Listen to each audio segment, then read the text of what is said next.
The Madlanga Commission probing allegations of criminality, political interference and corruption in the criminal justice system will resume its hearings today with a new witness on the stand. The hearing is expected to hear testimony centered on the December 2024 operation takedown of alleged cartel member Katiso Katie Molefe at the Sandhurst residence. The hearings are scheduled to begin at 9:30 a.m. For more on what's expected today, let's go live to Sakina, who is based there with SABC News reporter Canny Maphanga in Pretoria. Sakina, good morning to you.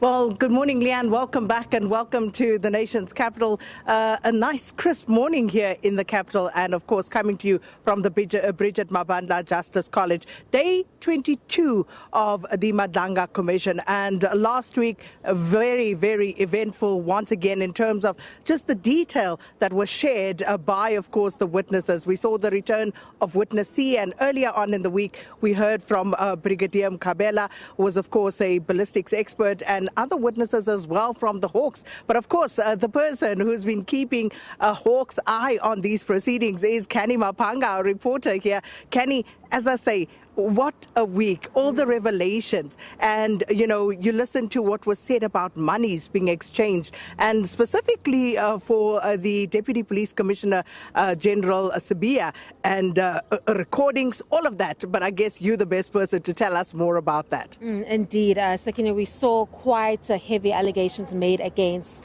Lieutenant General Shadrack Sabia and Police Minister Senzo Mchunu about the exchange of money from the vantage point of those recordings made by the detectives once they pounced on Vusimuzi Kat Matlala and eventually arrested him for that attempted murder and conspiracy to murder charge that he's facing for his former partner, Tebogo Tobejane. Now, the difficulty with that evidence, Sakina, is that you are now looking at a situation where he had just been arrested after he felt like he deserved protection due to the favors that he had allegedly given Brian Mkhotsi to relay to the police minister. Then, of course, what he alleges were monetary favors to Lieutenant General Shadrack Sabia as well. And now he's in a position where he's lost his SABC contract to the tune of millions. And, of course, he's now being arrested for a very serious offense, which is attempted murder.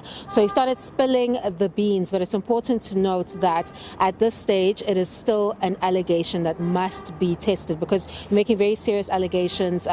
For Sabia, he's stating that the amounts ranged between 300,000 to 2 million in hard cash. Then, of course, with Mkhunu, he's stating that he funded the political ambitions of Mkhunu, who has allegedly got ambitions to be or to run for the ANC presidency. So allegations like that need to be tested. Of course, it's not only for Witness C to be able to corroborate that evidence, but of course you can find a situation where you get to phase 2 and it can be disproven once it's tested. So it's still in the allegation phase.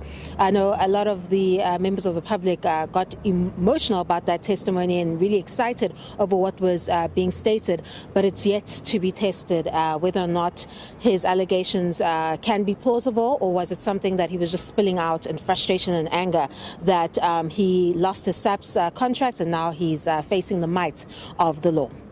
And of course, we'll have more for you on that. As Canny says, the maxim is he who alleges must prove. And I guess this is where we're at, where these allegations still have to be tested. But it was sensational all the same, learning about the alleged payment, as Canny said, of 2 million rand in cold, hard cash, allegedly to buy a plot in Midrand, 300,000 rand towards the wedding of General Sabia's son, and of course, many other payments. So this is where we're going to leave it for now.